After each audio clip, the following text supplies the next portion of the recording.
Warner পার্কে উইন্ডিজের বিপক্ষে প্রথম টি-20তে ৮ উইকেটে হেরেছে বাংলাদেশ নারী দল।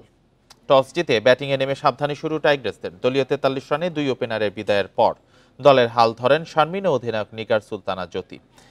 এই দুই ব্যাটারের ৮২ রানের জুটিতে ১৪৪ রানে থামে বাংলাদেশের ইনিংস। ৪০ বলে ৫৩ রানে অপরাজিত থাকেন অধিনায়ক জ্যোতি। জবাবে ১৪৫ রানের টার্গেট অনায়াসেই টপকে যায় উইন্ডিজ। দুই ওপেনার জোসেফ ও ম্যাথিউসের ৬৩ রানের জুটিতে জয়ের পথ সহজ করে স্বাগতিকদের। জোসেফ ২৯ রানে ফিরলেও অধিনায়ক ম্যাথিউসের ব্যাট থেকে আসে ৬০ রান। শেষ দিকে জটিনের অপরাজিত ৫১ রানে ভর করে ১৯ বল আগেই জয় তুলে নেয় ওয়েস্ট ইন্ডিজ।